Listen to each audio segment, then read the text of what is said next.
My name is Faye Calloway, and this is the story of how my future mother-in-law spent 3 years trying to destroy me, and how her own son's words brought her down in front of 150 wedding guests. I should have seen the warning signs, but when you're in love, you make excuses, you rationalize, you tell yourself things will get better. They never do. I met Owen Hastings when I was 27. I was working as a nurse at a pediatric clinic in Boston, living in a small studio apartment in Somerville, driving a 10-year-old Corolla that made concerning noises when I turned left. Owen was 31, a corporate lawyer at one of those big downtown firms with glass walls and uncomfortable modern furniture. We met at a friend's birthday party. He was charming, attentive, made me laugh. When he asked for my number, I gave it to him without hesitation. Our first date was dinner at a little Italian place in the North End. We talked for 4 hours. He asked about my work, seemed genuinely interested when I told him about the kids I treated. He didn't check his phone once. "You're different," he said, as we walked to the tea station afterward. "Most people I meet just want to talk about themselves." "You haven't let me talk about myself that much," I pointed out. "You keep asking questions." "Because I want to know you." It felt real. It felt right. We dated for 6 months before he introduced me to his mother. Eleanor Hastings lived in a mansion in Wellesley. Not a nice house, a literal mansion, with a circular driveway, columns at the entrance, and what I'm pretty sure was a ballroom. "My mom can be a little intense," warned Owen on the drive over. "She has very specific ideas about things. Just be yourself, and she'll love you."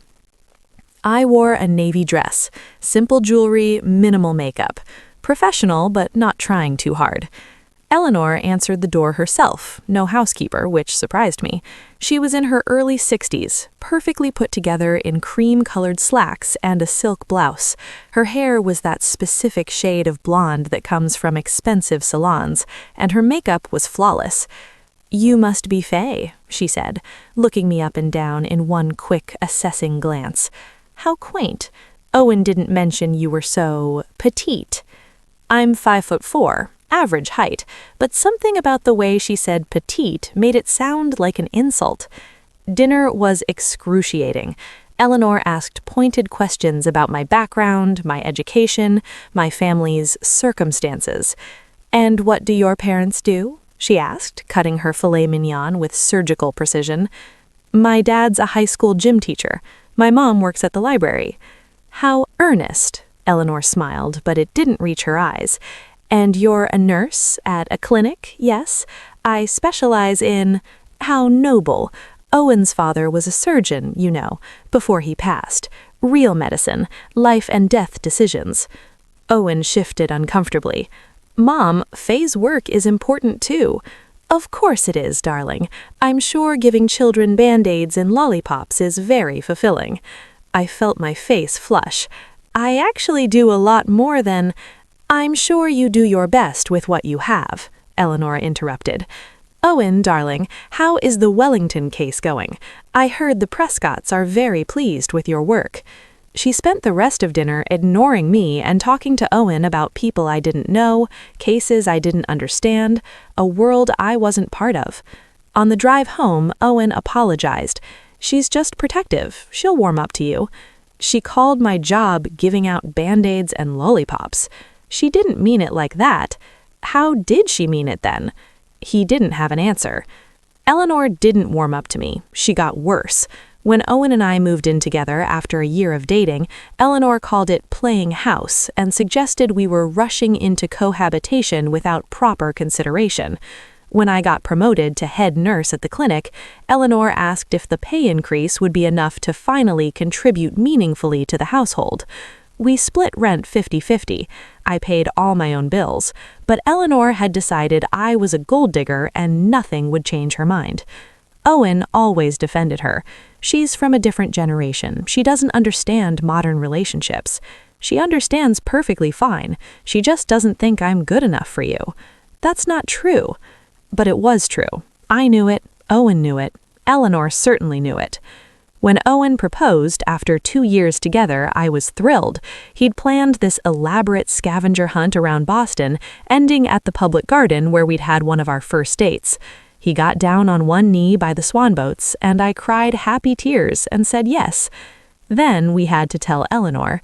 She looked at the ring, a modest solitaire, beautiful but not extravagant, and said, "How economical."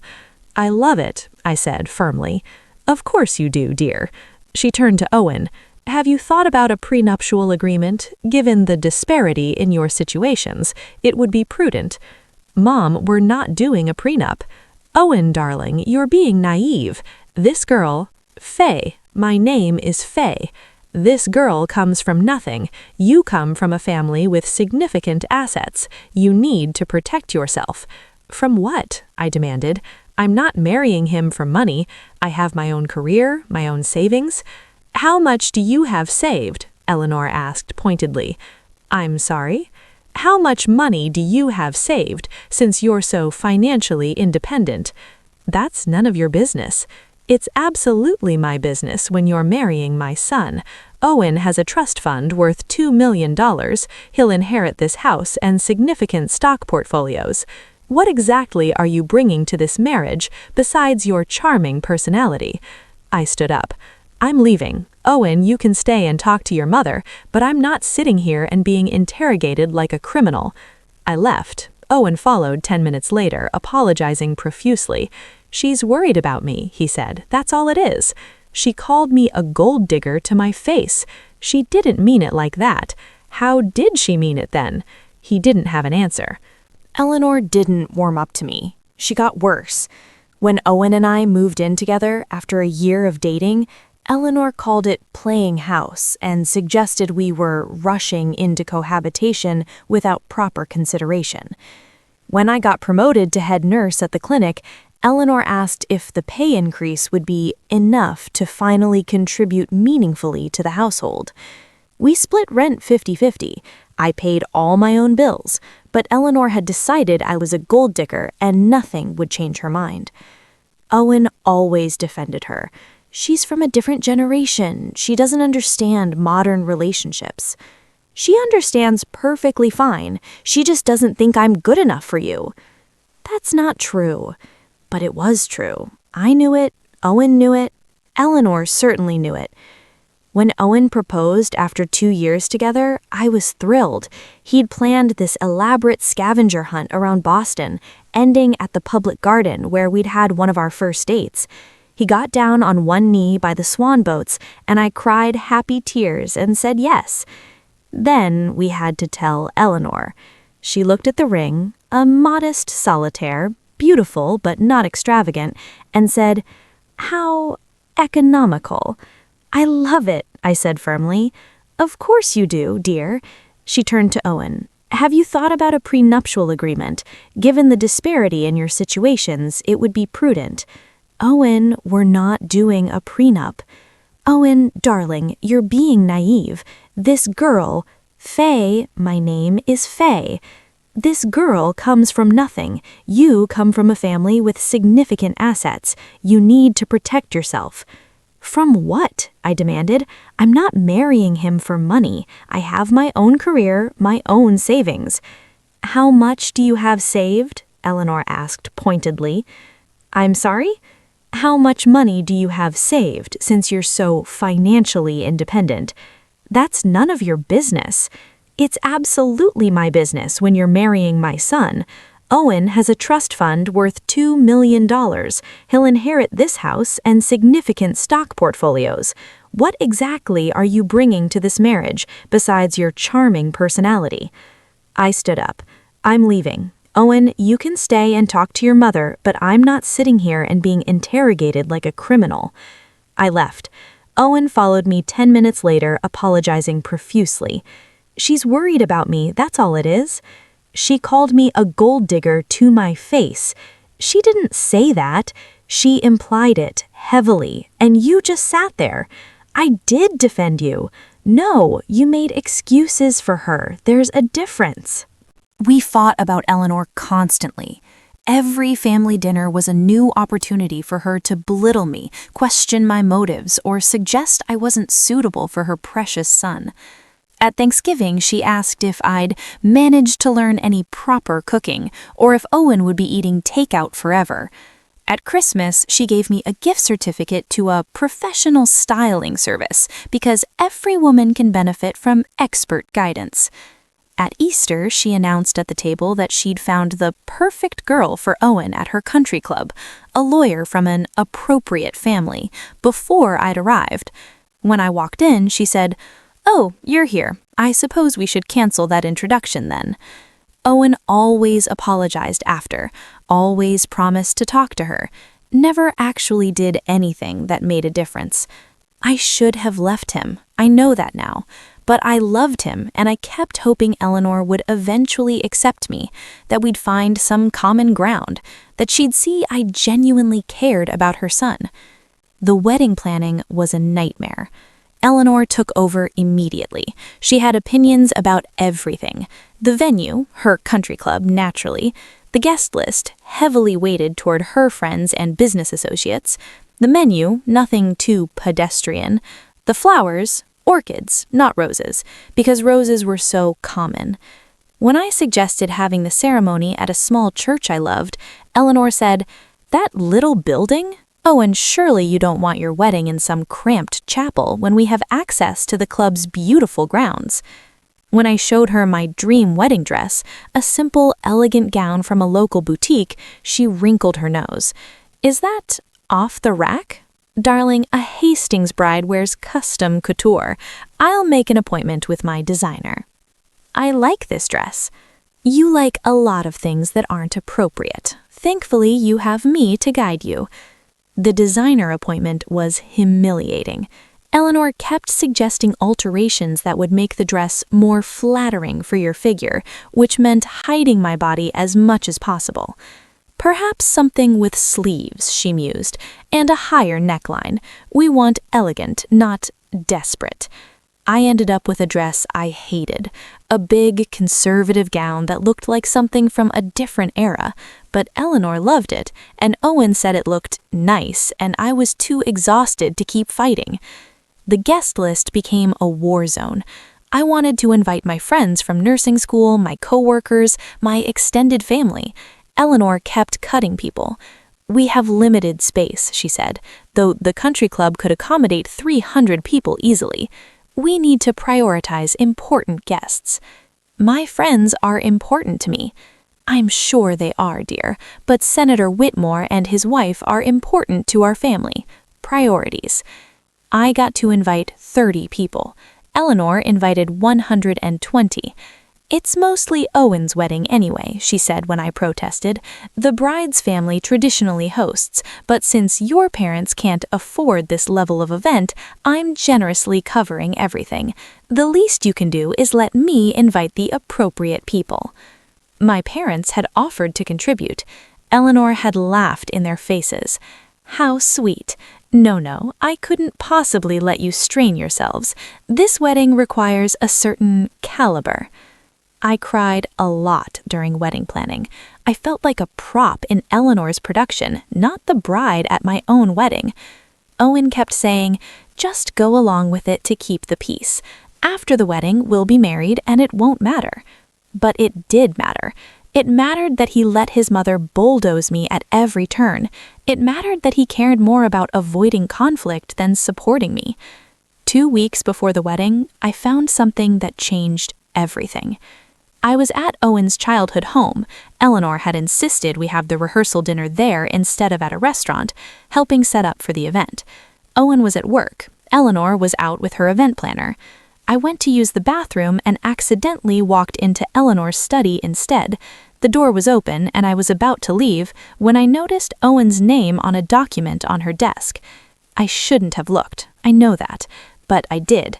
It was a trust fund document, Owen's trust fund, $2 million, like Eleanor had mentioned. But there was a clause I hadn't known about.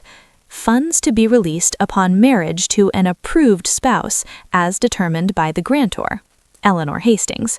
If beneficiary marries without approval, access to funds will be delayed until the marriage is dissolved or the grantor's death, whichever comes first. Eleanor had veto power over Owen's trust fund. If she didn't approve of his spouse, he couldn't access the money. I stood there, staring at the document, everything suddenly making horrible sense. Owen's reluctance to stand up to his mother, his constant need to keep her happy, his insistence I just go along with things. He needed her approval to get his money. Was that why he was marrying me? Had she somehow approved this? I kept reading, found more documents, letters between Eleanor and Owen. One from 6 months ago. "Mother, I understand your concerns about Faye, but I've made my decision. I need you to approve the marriage so we can access the funds and start our life together." Eleanor's response: "I will never approve of that girl. However, I've reconsidered the trust terms. If you insist on this foolish marriage, I will allow access under the following conditions. 1. Wedding must be planned entirely to my specifications. 2. Prenuptial agreement must be signed. 3. You must agree to regular family dinners and maintain close contact with me.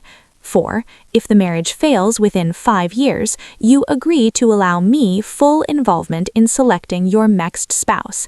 Do we have an understanding?" Owen's reply: "Agreed. Thank you, Mother. I'll make sure Faye cooperates with your wedding plans. She won't be a problem." I felt sick. There was more. Recent messages between them from last week. Owen: "The rehearsal dinner is going to be difficult. Faye's getting suspicious about why I don't stand up to you more. I might need to put on a show of defending her to keep her backing out." Eleanor: "Do what you must. Once you're married and the funds are transferred, you can divorce her within a year and find someone suitable. I've already identified 3 appropriate candidates." Owen: "I know. I saw your list. I'll handle Faye. She's too invested to walk away now." I took photos of everything with my phone. Every document, every message, every piece of evidence. Then I left the house and sat in my car for an hour trying to process what I'd discovered. Owen didn't love me. He was marrying me to access his trust fund and planning to divorce me within a year so his mother could set him up with someone from an appropriate family. I'd spent 3 years being belittled, insulted, and treated like garbage, and it was all part of their plan.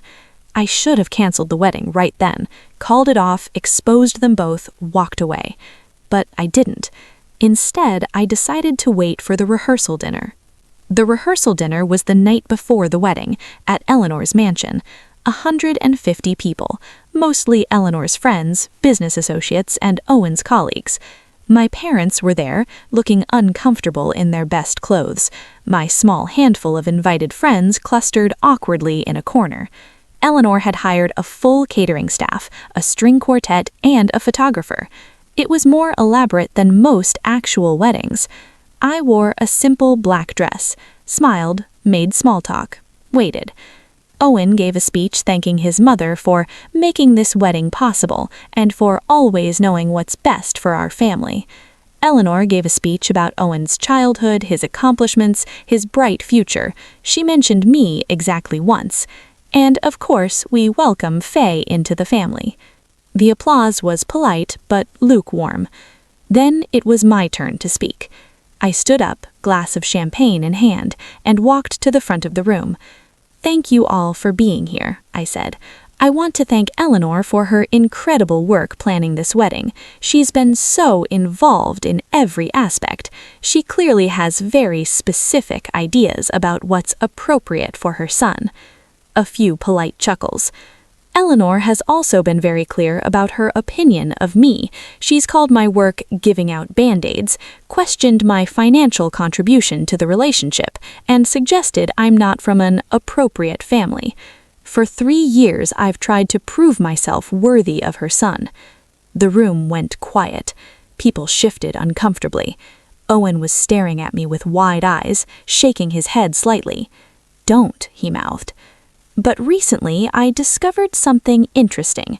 I found out that Owen has a $2 million trust fund that he can only access with his mother's approval, and I found messages between Owen and Eleanor discussing their plan.